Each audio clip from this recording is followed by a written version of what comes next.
Imagine flying over the American landscape and spotting mile after mile of rooftops that look like they've been stamped from the same mold. On the ground, a visitor might catch a glimpse of white picket fences, manicured lawns, and front doors painted in variations of the same pastel palette, and wonder, why does every U.S. house look the same?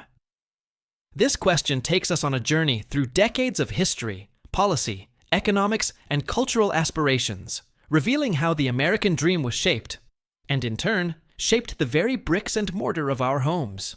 After World War II, returning veterans flooded the housing market with hopes of laying down roots.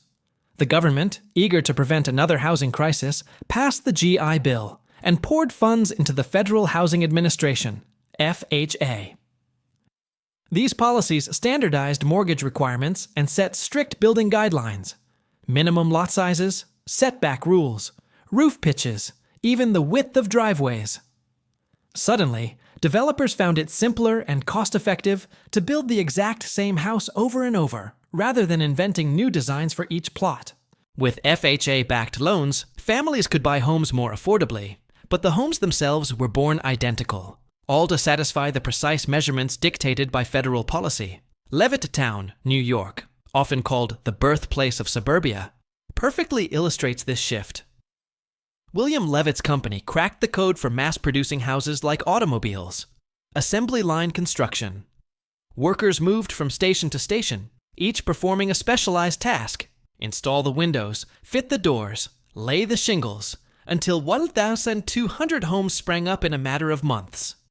Levittown promised working-class families a place to call their own for under $10,000, about $110,000 in today's dollars.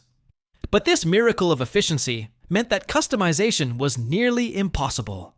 Homeowners swapped front yard roses for hydrangeas, but the underlying structure remained unchanged.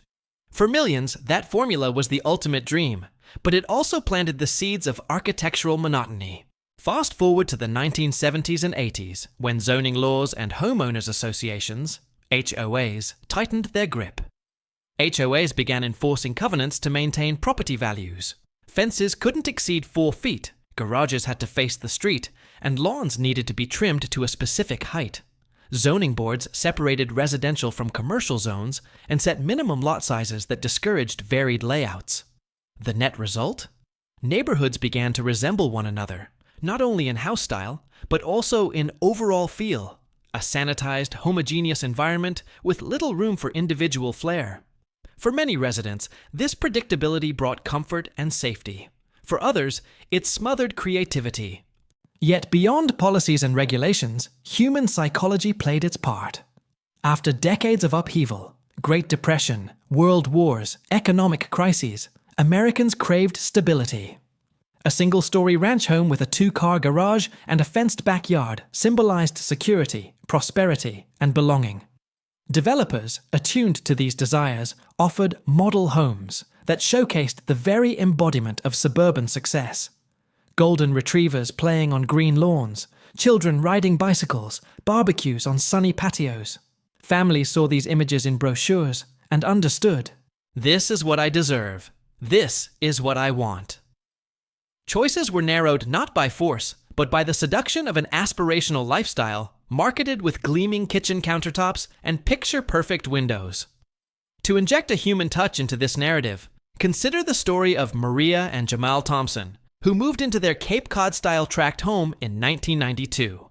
We loved the open floor plan, Maria recalls, but I remember looking out the window and seeing the same house next door. It felt like living in a puzzle of identical pieces. Over time, they painted their shutters a deep navy and planted heirloom roses along the driveway, small rebellions against the suburban sameness. Their children built a treehouse in the backyard, an unplanned organic structure that stood apart from the manicured uniformity. It served as a reminder that even within the rigid cookie-cutter framework, individuals could carve out spaces of uniqueness.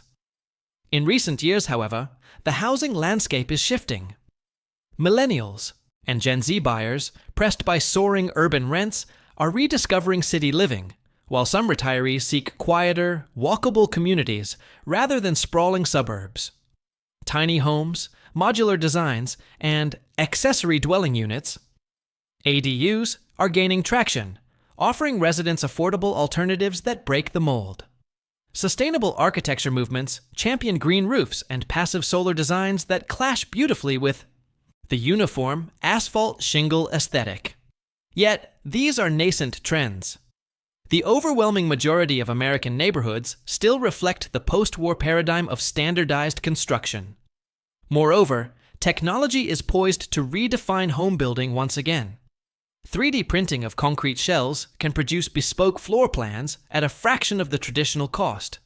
Prefabricated panels shipped from off-site factories promise faster construction timelines and greater design flexibility. Virtual reality tools allow buyers to tour multiple floor plans before committing, reducing the stick with what's easiest impulse that once drove decisions. If these innovations scale, the next decade could witness a renaissance of architectural diversity as code compliance and cost efficiency align with truly customized living spaces.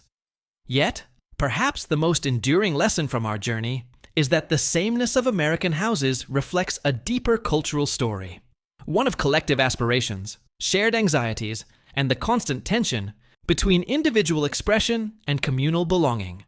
When Maria and Jamal Thompson added their touches of navy shutters and heirloom roses, they were participating in a larger human impulse to make any space our own, even within rigid constraints. As viewers, we might question whether uniformity diminishes our creativity, or whether our small acts of personalization prove that the human spirit always finds a way to stand out. In the end, every U.S. house may begin life looking the same, but it's what we bring to our homes, the laughter in their hallways and the memories in their walls, that truly makes them unique.